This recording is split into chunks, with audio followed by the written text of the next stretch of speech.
One of the greatest deceptions the devil has used was to convince men that they should never discuss religion or politics. The claim is that in order to ensure a civil, unoffensive discussion, we should keep both of those topics off the table. After all, we shouldn't impose our truth on other people, nor should we oppose their own truth. This silly mentality is reminiscent of the ancient Jewish mindset as recorded in Judges 21:25. In those days there was no king in Israel.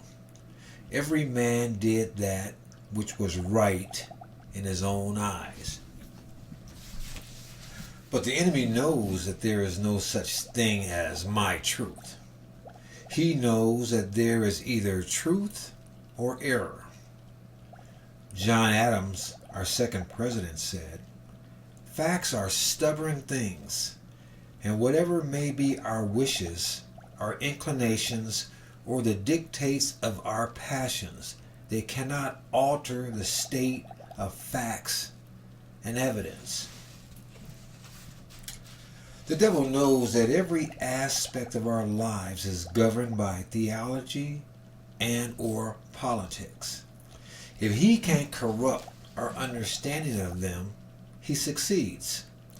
If he convinces us that our politics should govern our theology instead of our theology governing our politics, he succeeds.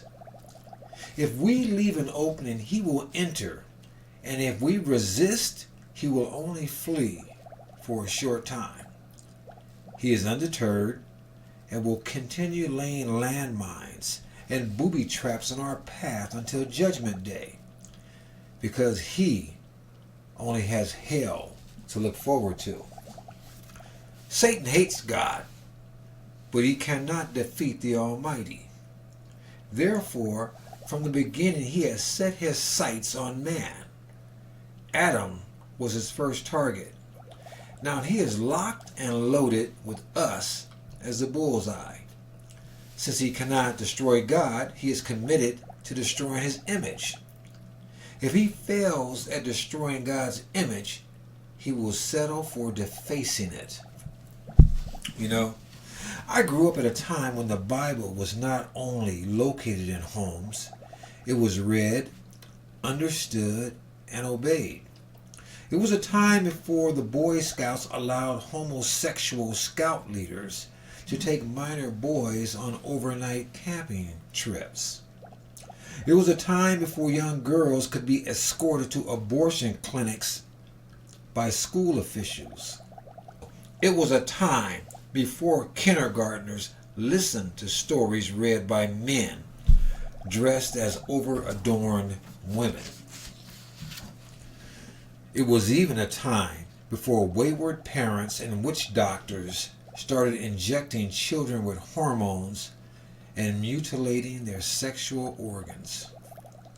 But this new, bizarro world would have us accept illusion as reality. It would have us appease the mentally ill and condemn the normal-minded. Not even 20 years ago would anyone have thought it possible for confused men to be allowed in ladies' restrooms. When the U.S. Constitution was hammered out by the Founding Fathers, they engraved both freedom of speech and freedom of religion in the First Amendment. They never imagined that the largest city in the nation would reject both.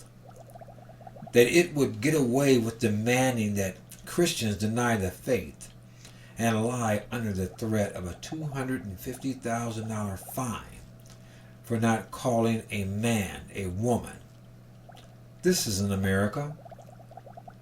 It is a land of lost souls. It is a land of men who lost sight in God, thereby forgetting what they themselves look like. Satan would have us to believe that men must be weak, not strong. We must be feminine, not masculine. We must be soft and not hard. He has filled our entertainment industry with cross-dressing male impersonators.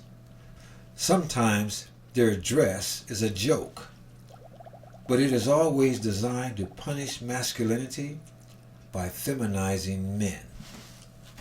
After years of slowly easing God aside, they have completely removed every vestige of God-ordained maleness from the culture.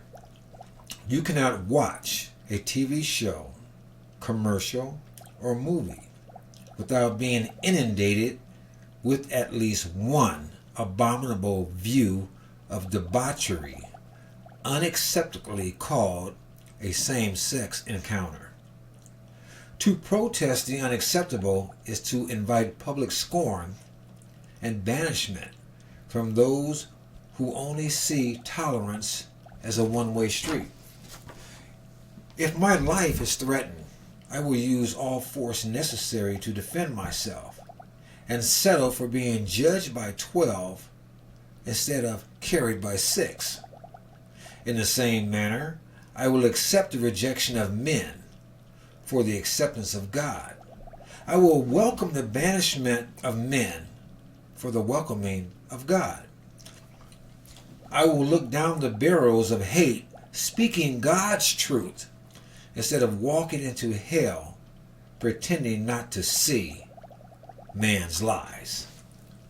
I haven't forgot what I look like. I haven't forgot whose image I not only have, but am committed to honor and defend. The weapons of hell can only prosper for a short time, but the power and glory of God lasts past time and infinity. I am a man of God, and I will speak his truth until I meet him or the earth claims my body.